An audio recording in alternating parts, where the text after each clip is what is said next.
I think, first of all, finding the right professionals is so hard because in this transitionary phase, you are really going to want someone who has some empathy.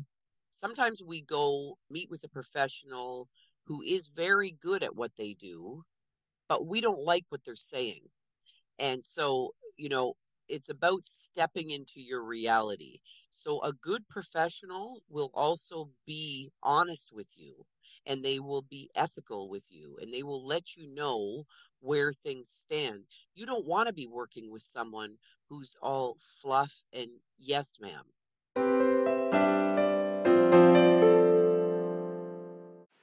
Divorce can be emotionally and financially overwhelming. That's why I'm teaming up with Sunny Wishart, president and founder of a la carte Financial and a certified financial planner. We will show you how to understand all things money without feeling ashamed, overwhelmed, embarrassed. You will learn more, ask questions. No question is a dumb question. Welcome to Money with Sunny. Let's get into it. Welcome to Money with Sunny. Good morning, Sunny. Good morning, Wendy.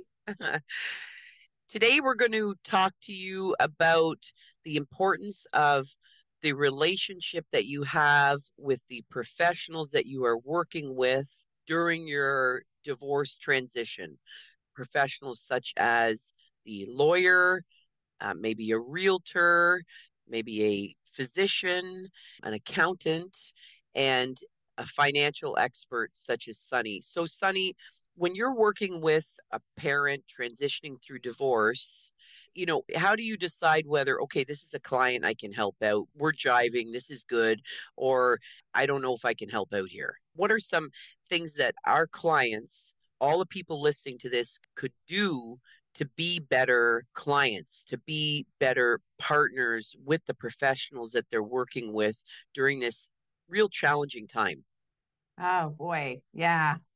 I think, first of all, finding the right professionals is so hard because in this transitionary phase, you are really going to want someone who has some empathy, where they're going to listen to you, listen to your concerns. And then when you have the empathy, you're going to actually work towards those or be kind and gentle if it's not something that's actually possible. Oftentimes in the professional space, I see professionals that just take you through the motions. This is what we do during your process that you're in, and this is what you're going to do, the end. And it's not flexible, it's black and white. And then shrugging the shoulders when things don't work out and go, well, that's just the way it is. And this happens, move on. I guess because maybe they see it too many times or they're just not taking it. It's just bad bedside manner kind of thing. You really want that professional saying that, like if you're going to the doctor about a serious medical condition, you're really going to want them to be kind and gentle about it and not medical textbook about it. So when I'm talking, when someone calls me, if a woman calls me up and says, I'm in the middle of this, everything's a mess, like financially, obviously, and personally, probably. I go, okay, I go back to the basics. I'm going to start having a conversation about the basics. Where are you guys at right now? Well, all our money is still commingled into a bank account. Okay. In the financial planning space, we make projections and forecasts. And if I can't make heads or tails of the number because there's an ex-spouse still dipping their fingers in the pie, it's really impossible to make heads or tails of that. So I'll say, well, first thing you're going to want to do is start separating your finances. And once that starts happening, and I can walk them through that, then we can work together on talking about your finances, but it's no longer yours and his finances. So sometimes I have to just say, this is what I want you to do. And I'll reach out to you in a couple months to see how it's coming along. And it's okay to be in the mess right now. That's okay because this is how it goes. But let them know that it's okay because you have enough to deal with, especially if you're dealing with custody of the children, supporting your families. There's a lot of overhead when one person moves out and then two roofs are being paid for. And it's just, there's enough of that to deal with. Just be okay in the mess, but this is what I want you to do first. But you need those professionals that listen to where you're at. And it's not easy to find. So I think we were talking about earlier, like approaching them with specific questions. I have what's called intro calls with clients where I'm just like, let's just have a chat so I can see what's up. And when a client has questions written down or they pepper me with them, it's wonderful because it already tells me out of the gates that they are engaged and the willingness is there to move forward. If they're just kind of blankly nodding and listening and glazing over, then it's like, sometimes that happens and everything's still good. But when they have lots of questions, like, well, this person's super ready for this. Yeah. Yeah. So what I'm hearing is a couple of things is when you're looking for the right professional to work with, it is possible to find someone who is empathetic and who listens and who is accepting of the many, many, many questions that you bring to the table. So I think that's three keys right there. And I think sometimes we think, oh, I just have to sit and nod and do what the professional says. And we think that because we might be feeling stupid, we might not know about our money, and we might be, I'm 40 years old, I should know what this is, and I don't. So you don't even want to ask the question because you feel so incompetent. No, that's not the right thing to do. If you're working with the right person, you can ask any question, and no question is a dumb question. And in my opinion, if you feel dumb because you've asked a question, change professionals. Yeah. I mean, they shouldn't make you feel like that. We are all good at different things. You're as good at something as they are at their something.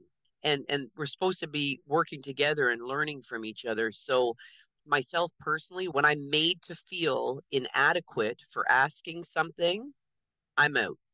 I might give it one more shot, maybe two more shots, but if it continues, no, that's not the person to be working with me. And I really like that you said, there are a whole bunch of professionals who are like that, but there's a whole bunch of professionals that are empathetic, open to listening to your questions. No question's a dumb question, opening to talk to you about it again and again and again and again until you finally get it. Because learning something new takes repetition. It takes time, it takes effort, it takes energy. And yeah, you got to do the work. They can recommend an article to read or information website to go look at or a book to read. Well, yes, you do have to do the work. You have to gather your documents. You have to get questions answered as well. You have to do your work, but you should never be made to feel like you're not smart enough or good enough to be at that table. That's my 2 cents. And I think it aligns with how you feel about things too, Sunny. I went through this in my own career transition, and that's why I feel so strongly about ask all the questions, please, please, please, because so I transitioned from being a musician to a banker. And so everything I did was new, new, new. I didn't know how anything worked. I was a classical pianist. I, Yep. so grasping concepts like mutual funds and mortgages, and I never owned a home. I didn't know. So I never saved. I had student loans. It was like I felt really uncomfortable asking questions in like staff meetings or whatever about new products because I didn't want to look stupid. But I was doing myself a massive disservice because then I wasn't learning and I'd have to go figure it all out by myself or secretly ask someone I could felt comfortable asking and had to remember to ask them later. But then I never learned probably as well as I could by not asking the questions and by not speaking up and by not being confident that asking a question that may sound silly is fine. Just be Yeah. confident enough that that's okay and speak up because then you'll learn more and it sticks better. Yeah. And hey, I can attest to that. I was, I don't know, 45, maybe even a little older before I started asking the really important questions when it came to money. So it's never too late You're never too old, and you've got this. There's one other thing I want to talk about, and that is also being aware of, and this is for all of you watching, this is for me, this is for Sunny. Sometimes we go meet with a professional who is very good at what they do, but we don't like what they're saying. And so, it's about stepping into your reality. So a good professional will also be honest with you, and they will be ethical with you, and they will let you know where things stand. You don't want to be working with someone who's all fluff and yes, ma'am. You'd like to be working with someone who's going to lay out the facts, tell you the way it is, and give you options, even if you don't like any of the options.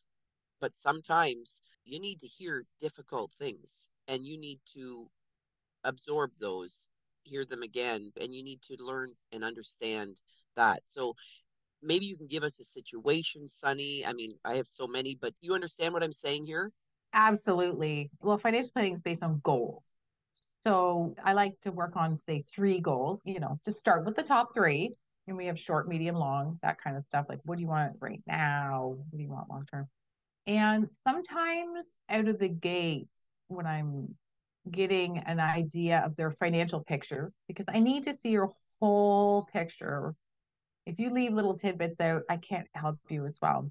But as I'm hearing this picture and as I'm talking to a client, sometimes I get an idea of I'm going to have an uncomfortable conversation with them in the end, say regarding bankruptcy. And not that I'm saying you should go bankrupt. It's just what I'm hearing is that this is a math that you are weighed down so heavily by debt that was incurred, say, during some transition or during some life stage or whatever happened. And now you're trying to crawl out of it, but it's just crippling. So I warm people up to these uncomfortable things instead of blindsiding them at the end, going, well, you're just going to have to consider this because this didn't work out. I'm like, have you considered bankruptcy or settlement options? Do you understand how those work? Not that I'm saying we need to go this route. We're going to go these other routes first. If this is something you're dead set against, but I just want to explain to you how these work, just so that you're knowledgeable of your options should you decide down the road. So we do have to have those hard conversations where you warm up to ideas. You can't just say, yeah, sure, you'll be fine. I'll get you out of this debt. Let's go. And then 2 years later, the debt's worse. You feel really bad about yourself. And we didn't have that conversation about these other options. Right. So we've talked about a lot of things here, but to recap, I think when you're transitioning through divorce, it's a tough time. So we're here to try to help you to make best choices along the way. And bringing the proper who's into your corner to work with is real important. And in order to do that, you need to interview maybe at least 1, 2, or 3 of each of the professionals, whether it be a financial expert, a lawyer, a real estate agent, a coach, a therapist, an accountant. There could be many professionals that you're working with. Interview them, ask them questions, get that gut feeling that, okay, they're making you feel good, you're feeling heard, you're feeling understood. And at the same time, make sure that they are being real with you and having the difficult conversations that need to be had so that you can make best choices and best decisions for yourself and for your family and for your future moving forward. I think that's the message today. We want you to work with good people. We want you to transition through divorce, coming out feeling great about your future, your possibilities, and all of the life that you have ahead of you. Any final thoughts, Sunny? Just don't be afraid to ask those questions. Like you said, great. Yeah. Well, thanks everyone for being here with us today, and we will see you all again next week. Bye for now.